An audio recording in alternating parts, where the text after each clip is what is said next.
वर्षा सेन। तो चलिए बात करते हैं आज की खबरों की।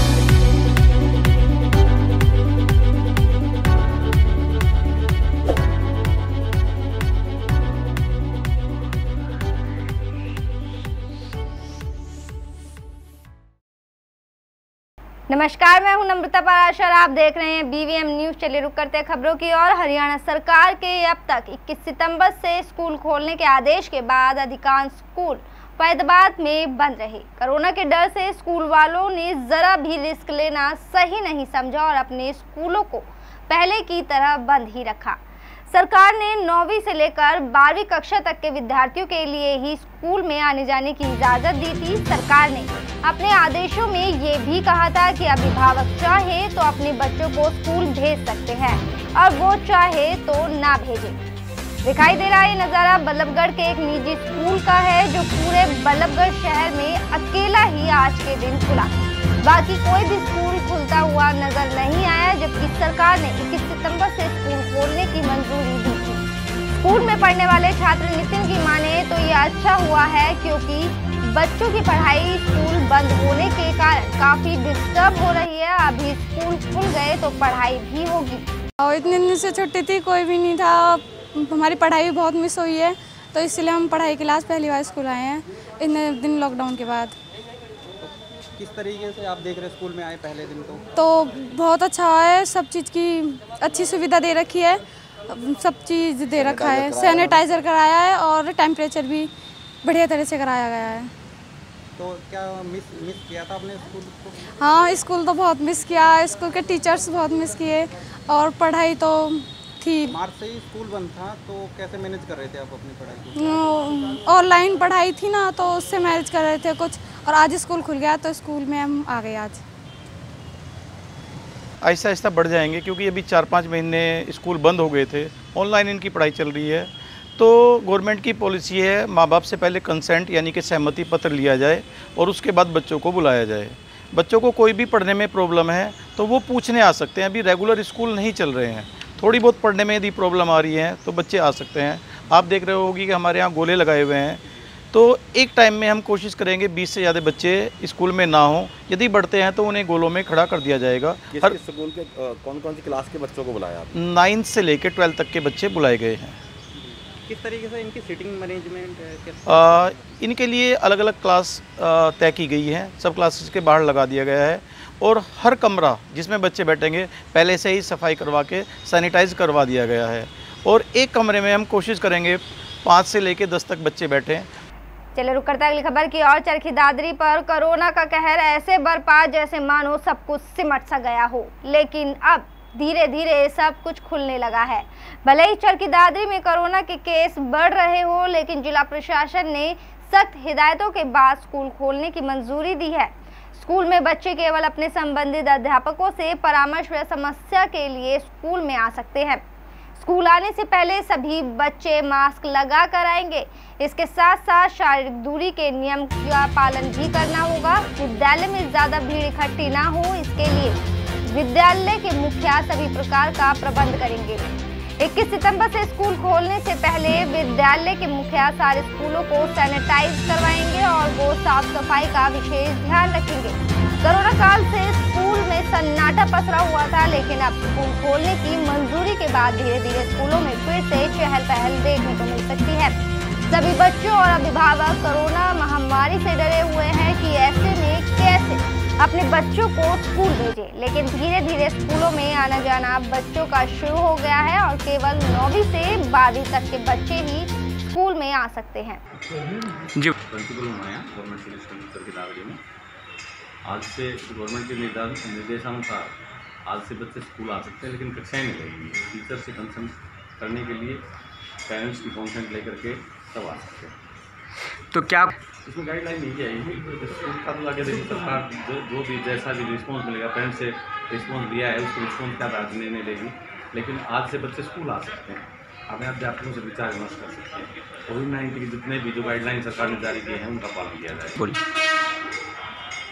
मैं कक्षा 12वीं का अध्यापक हूँ और आज जो सरकार ने जो नियम लिया वो सही है बिल्कुल स्कूल खोलने का, क्योंकि पढ़ाई ठीक मतलब अच्छी तरह प्रैक्टिकल समझ में आता ज़्यादा, मतलब वैसे समझ में ज़्यादा नहीं आता।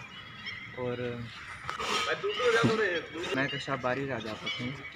मैं यहाँ पर आज फैमिली आईडी बनवाने आया हूँ और स्कूल खुलवाने की परमिशन का एप्लीकेशन लेने आया हूँ। और ये बिल्कुल सही निर्णय है कि जो स्कूल खुल रहे हैं वो बिल्कुल सही है। और इसमें काली नवमी और 12वीं के बच्चे बुलाए जा रहे हैं। चलिए बात करेंगे अब अगली खबर की। किसान के धरने को समर्थन देने चरखी दादरी पहुंचे महम के निर्दलीय विधायक बलराज कुंडू। उन्होंने कहा कि बीजेपी सरकार किसान मजदूर को बर्बाद करना चाहती है। अध्यादेशों में किसानों के बताए अनुसार सुधार नहीं किए तो 2 अक्टूबर को महम चौकसी के चबूतरे पर अनशन शुरू होगा। साथ ही कहा कि अध्यादेश बड़े पूंजीपतियों को लाभ पहुंचाने के लिए बनाए जा रहे हैं। किसान का मेरा सावधान हो जाओ, पूंजीपतियों की नजर आपकी जमीन पर है। 2 अक्टूबर से महम में किसान न्याय युद्ध शुरू करने का ऐलान करने की बात कही गई है। महम चौकसी के चबूतरे पर किसान के हक के लिए शुरू करेंगे वो भूख हड़ताल। कुंडू ने कहा जो किसानों का नहीं वो किसी का भी नहीं हो सकता, ये सब बर्दाश्त नहीं किया जाएगा। क्या कुछ कहेंगे किसानों को लेकर? देखिए, आज इस इतिहास का सबसे कड़ा अध्याय में कि आज प्रदेश में ऐसा माहौल बन चुका है कि सरकार नाम की कोई चीज़ नहीं। आज प्रदेश का किसान सड़कों पर है, प्रदेश का युवा बेरोजगार सड़कों पर है, प्रदेश का कर्मचारी सड़कों पर है, प्रदेश का व्यापारी सड़कों पर है। आज जिस प्रकार की व्यवस्था और जिस प्रकार से सरकार की कार्यशैली, हर वर्ग परेशान है। और ये जो 3 अध्यादेश सरकार लेके आई है, ये अध्यादेश किसान के लिए नहीं है, ये पूंजीपतियों के लिए, अडानी अंबानी के लिए, उनको फ़ायदा देने के लिए। उनका आज अगर आप और हाल देखें तो देश और प्रदेश की व्यवस्था चरमरा चुकी है। अगर उसको किसी ने संभाला और रोका है तो वो कृषि। चलिए बढ़ते अगली खबर की ओर। फरीदाबाद को ग्रेटर फरीदाबाद से जोड़ने वाले आगरा नहर पर बना पुल धड़ाम से नीचे गिर गया। गनीमत ये रही कि पुल के टूटने से चंद मिनट पहले ही बराबर में नए पुल पर काम कर रहे लोगों को इस बात का पता चल गया और उन्होंने पुल से आने जाने वाले लोगों को रोक दिया, नहीं तो एक बड़ा हादसा हो सकता था। आगरा नहर पर बने बड़ौली पुल के बीचों बीच अचानक दरार आनी शुरू हो गई और कुछ ही सेकंडों में ये पुल धड़ाम से नीचे गिर गया। सिंचाई विभाग की तरफ से इस पुराने पुल को काफी पहले कंडम घोषित कर दिया गया था, लेकिन नया पुल न बनने की वजह से लोग अभी तक इसी से अपना काम चला रहे थे। हालांकि इसी के बराबर में नया पुल बनाया जा रहा है, लेकिन अभी इस पुल को बनने में 6 महीने से ज्यादा का वक्त लगेगा। पुराना पुल के टूट जाने से लोगों को आने जाने में अब काफी मुश्किलों का सामना करना पड़ेगा। सर, ये दूसरा एक पुराना पुल गिरा है, आज ही गिरा है? जी जी, सुबह गिरा था 7:15 बजे। 7:15 बजे? जी जी। क्या पब्लिक आ भी जा रही थी? पब्लिक थी, पब्लिक हमने हटा दिया। जैसे इसका मसाला छूटना शुरू हुआ था, हम यहीं खड़े थे नीचे ही, तो एहसास हुआ मैं ये पुल गिरेगा तुरंत। तो मैंने अपने यहाँ लेबर वाले काम कर रहे थे, मैंने उनको भेज के उधर इधर दोनों तरफ जो आदमी थे वो हटवा कर वहीं रुकवा दिए। 5 मिनट में ये गिर गया। अच्छा, हाँ। आप मौके पे थे, आपने देखा? मैं देखा है, लेबर वालों ने वीडियो बना रखी है। ऊपर कोई आदमी था नहीं, इसकी भी प्रूफ है वीडियो में कि यहाँ तक वहाँ तक कोई आदमी था। हमने वो आदमी वहाँ रोक दिए थे, इधर के यहाँ रोक दिए थे, क्योंकि जब हमें एहसास हुआ कि गिरने वाला है, हम सभी एकदम भाग के आदमी दोनों तरफ हमें रोक दिए थे। क्या लगता है आपको ये कितना पुराना पुल होगा? ये तो साहब कभी अंग्रेजी टाइम का होगा, जब कभी नहर बनी होगी जब ही का होगा, क्योंकि आप देख भी। चलिए खबरों में बात करेंगे अभी फरीदाबाद की ही। फरीदाबाद में भी आज से छात्रों के लिए सरकारी स्कूल को खोल दिया गया, लेकिन स्कूल खोलने से पहले कोविड-19 को देखते हुए पूरे एहतियात बरते गए। 9वीं कक्षा से लेकर 12वीं कक्षा तक के छात्र छात्राओं को बुलाया गया। इस दौरान स्कूल के सभी क्लासरूम को सैनिटाइज करने के साथ साथ सोशल डिस्टेंसिंग का पालन करने के लिए गोल घेरे भी स्कूल में बनाए गए हैं। स्कूल के प्रिंसिपल की माने तो अभी छात्र अपने अध्यापकों से अपनी पढ़ाई से संबंधित सवालों को पूछने के लिए आ सकते हैं। रेगुलर क्लास अभी नहीं लगाई जाएगी। वहीं क्लासरूम में भी एक बेंच छोड़कर एक बेंच पर छात्रों को बैठाया जाएगा। स्कूल में छात्र छात्राओं को बुलाने से पहले उनके अभिभावक से भी सहमति ली जा सकती है। स्कूल में छात्रों के दाखिले होने पर पहले उनका टेम्परेचर चेक किया जाएगा। उसके बाद हाथों को सैनिटाइज कराने के बाद ही क्लासरूम में जाने की अनुमति मिलेगी। राजू जी, आज कोरोना टाइम में चलते हुए काफ़ी लंबे समय में बच्चे स्कूल खोले गए हैं, क्या कहेंगे इस बारे में? खोले तो हैं लेकिन अभी भी थोड़ा खतरा ही है अभी भी, लेकिन मजबूरी है, जाना भेजना पड़ता है। बच्चों को बहुत लॉस हो रहा है पढ़ाई। अच्छा, इसलिए बच्चों को भेजना पड़ा है। अच्छा, जैसे इसमें सबको देखा जाए तो सरकार की तरफ से पूरी गाइडलाइंस पूरी हो रही है जो सरकारी गाइडलाइंस से आई थी? तो फिलहाल तो पूरी है। अच्छा, आगे का पता नहीं, ऐसे ही चलेगा तो ठीक है, चलना चाहिए, स्कूल भी चलना चाहिए। चलिए रुक करते अगली खबर की ओर। केंद्र सरकार द्वारा 3 कृषि अध्यादेशों को लागू करने के विरोध में फरीदाबाद के कांग्रेसियों ने किसानों व आढ़तियों के साथ मिलकर सेक्टर 12 लघु सचिवालय के समक्ष धरना प्रदर्शन दिया और मोदी व खट्टर सरकार के खिलाफ जमकर नारेबाजी भी की। कांग्रेसी नेताओं ने इन अध्यादेशों को किसानों के विरोधी बताते हुए सरकार को चेतावनी दी कि इस मौके पर कांग्रेसियों के साथ काफी पुलिस बल भी मौजूद रहा। कांग्रेसी ट्रैक्टर पर सवार होकर हाथों में काले गुब्बारे लेकर धरना स्थल पर पहुंचे। मौके पर कांग्रेस नेता मनोज अग्रवाल ने कहा कि ये अध्यादेश पूरी तरह से किसान विरोधी है और इसे पूंजीपतियों को फायदा पहुंचाने के लिए बनाया गया है। उन्होंने कहा कि इससे किसानों को आजादी नहीं मिलेगी बल्कि किसानों के पैरों में बेड़ियां बांध दी जाएंगी। वहीं इस मौके पर कांग्रेस नेता विजय प्रताप ने कहा कि सरकार कांग्रेस के प्रति अपनी जिम्मेदारी व जवाबदेही से बच रही है। उन्होंने कहा कि हम ये चाहते हैं कि सरकार किसानों से खरीद करे, लेकिन सरकार की मंशा कुछ ही और बयां कर रही है।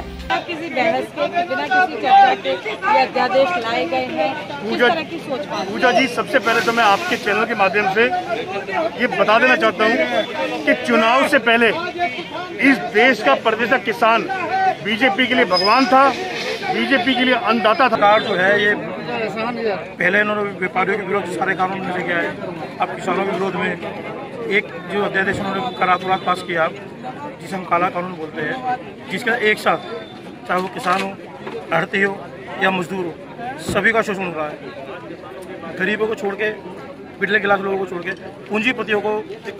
चलिए बढ़ते अगली खबर की ओर। किसान अध्यादेश के विरोध में हो रहे प्रदर्शन को लेकर कैबिनेट मंत्री मूलचंद शर्मा से खास बातचीत की गई, जिसमें उन्होंने विपक्ष की से सारी की सारी चाल बताया। उन्होंने कहा कि किसान की शक्ल में ज्यादातर कांग्रेसी प्रदर्शन कर रहे हैं। किसान की बात करें, अपने अतीत को याद करें ना, किसानों के लिए कुछ करा हो, किसानों की फसल के बारे में, किसानों की ज़मीन के बारे में एक भी नहीं करा हो।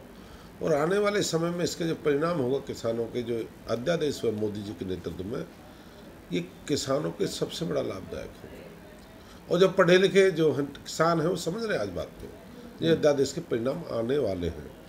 और कुछ मेरे मित्र जो कांग्रेस के लोग जो किसानों को ख़राब करने का काम कर रहे हैं, और कांग्रेस की बहुत बड़ी टीम किसानों का बहरूपिया रूप बन के किसानों का काम कर रहे हैं और लोगों को बरकरार काम कर रहे हैं। लोगों को धरने प्रदर्शन की बात करें, आपने देखा क्या आने वाले समय को देश अपना है, किसान अपने हैं, आने वाले समय देखना नहीं कितना लाभ मिलेगा। कोई सरकार उनकी अपनी है, इससे नुकसान हो, किसान कौन सा, सरकार कौन सी मना करती है भाई नुकसान किसान हो? अगर किसान का नुकसान हो गया, देश का नुकसान हो गया। पर कांग्रेस के मित्रों का सबसे बड़ा नुकसान है। वो चाहते हैं भी किसानों के इसको बहलाकर किसानों से इस बात का लाभ लें, प्रदेश में भारतीय जनता पार्टी को खराब करें और किसानों के कोई लड़ाई हो, झगड़ा हो, किसानों के मत्थे से बढ़ दिया जाए। आने वाले समय में किस तरीके का लाभ किसानों को मिल सकता है इससे? क्योंकि किसान ये कह रहे हैं कि हमारा नुकसान है, आढ़ती और किसान के बीच में एक दीवार खींची जा रही है। मैं बताता हूँ आपको, आप सारे जैसे मान लो गेहूँ को बेच। चलिए खबरों में बात करेंगे पलवल की। पलवल के नागरिक अस्पताल में भूलने की बीमारी से परेशान लोगों के लिए मेमोरी टेस्टिंग क्लिनिक की शुरुआत की गई है, जिसका शुभारंभ नागरिक अस्पताल के सिविल सर्जन ब्रह्मदीप सिंह ने किया। पलवल के नागरिक अस्पताल में मेमोरी टेस्टिंग क्लिनिक की शुरुआत की गई। यदि आप भूलने की बीमारी से परेशान हैं तो इससे घबराने की जरूरत नहीं।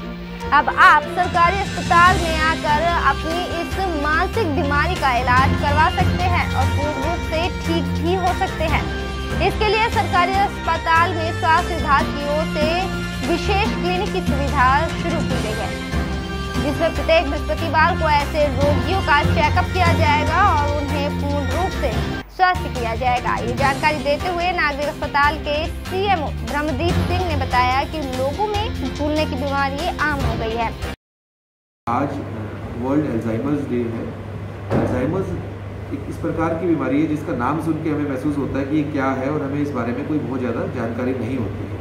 इस बीमारी के अंदर इंसान समय के साथ धीरे धीरे करके भूलने लगता है और इसी को डिमेंशिया या अल्जाइमर्स बोलते हैं। इस बारे में जागरूकता समाज में कम है, तो एक तो उद्देश्य इस क्लिनिक का यह है कि लोगों में जागरूकता आए और दूसरा जो लोग इस संबंध में कोई भी अपना चेकअप कराना चाहते हैं या कोई सुविधा हम दे पाएँ उनको इलाज से संबंधित, तो उस विषय में हर वीरवार को हमारे मनोवैज्ञानिक अल्जाइमर्स के पेशेंट्स की जांच भी करेंगे और उनको जो। मेरे साथ खबरों में फिलहाल इतना ही। आप बने रहिए BVM न्यूज़ के साथ। फिलहाल मुझे दीजिए इजाज़त। नमस्कार।